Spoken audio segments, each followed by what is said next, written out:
Mesdames, Messieurs, bonjour et bienvenue pour le compte rendu du Conseil municipal du 8 février dernier, au cours duquel nous avons consacré de longs débats aux orientations budgétaires pour l'année 2018. Vous le savez, depuis 2014, la majorité municipale s'est beaucoup engagée pour améliorer la qualité de vie, proposer de nouveaux services, tels le service à l'eau mairie, la navette senior. Nous avons doublé les effectifs de la police municipale.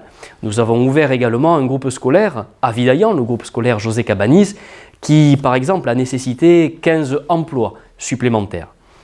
Malgré cette situation où nous proposons de nouveaux services, le cap que nous avons fixé avec la majorité municipale est le même que celui que nous avons fixé au début du mandat.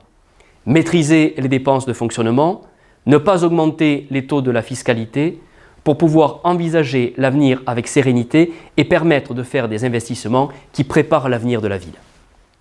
Les dépenses de fonctionnement, elles vont continuer à diminuer en 2018, comme c'est le cas depuis le début du mandat, malgré le contexte d'expansion dont je vous ai parlé tout à l'heure. Les charges à caractère général vont être en 2018 à un niveau inférieur de ce qu'elles étaient lorsque nous avons pris les responsabilités à Balma. C'est dire l'effort très important qu'il y a eu dans ce domaine. Je remercie tous les agents et les services qui y ont contribué. Les charges de personnel également sont passées en dessous du niveau de ce que font les communes de taille comparable depuis 2015, grâce aux efforts que nous avons entrepris en 2014. De nouveaux services ont été mis en place. Ces nouveaux services nécessitaient 34 agents supplémentaires. Pourtant, en 2018, nous ne comptons que 6 agents de plus dans notre collectivité par rapport à 2014. Cela démontre que pour un très grand nombre d'agents qui ont quitté notre collectivité pour des départs à la retraite ou des départs vers d'autres collectivités comparables, nous nous sommes organisés pour ne pas avoir à les remplacer. Cela, naturellement, a généré des économies. Ces économies ont permis de ne pas augmenter la fiscalité, de créer un autofinancement et grâce à cet autofinancement, nous allons pouvoir financer les investissements importants que nous portons pour l'année 2018. Quels sont ces investissements? Ils sont d'abord chiffrés à hauteur de 6 millions d'euros. Tout d'abord, le cœur de ville et le pôle culturel sur lequel je suis revenu précédemment longuement. Vous trouverez la vidéo de présentation sur le site internet de la ville et une réunion publique complète y a été consacrée.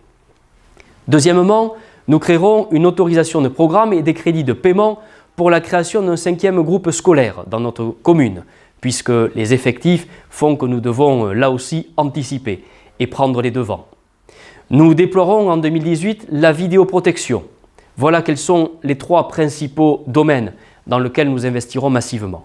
Et puis, il y a ensuite tout ce que nous faisons couramment au cours des années, notamment l'entretien du patrimoine, des bâtiments publics, la mise aux normes accessibilité que nous impose l'État, et puis bien sûr l'entretien de l'environnement, de la qualité de vie et des aires de jeu par exemple. Vous savez que c'était une priorité pour nous. En conclusion, je dirais que le cap est celui que nous avons fixé dès le début du mandat. Malgré la baisse de 3 millions d'euros des dotations de l'État depuis le début du mandat, nous avons fait ce qui était nécessaire pour permettre de dégager un autofinancement et une épargne, nous permettant d'investir massivement, de préparer l'avenir dans notre ville, de conserver la qualité de vie et même de l'améliorer sans avoir recours à votre fiscalité. Voilà quels sont pour l'année 2018 les objectifs que nous avons fixés avec la majorité municipale. Merci de votre attention et à bientôt.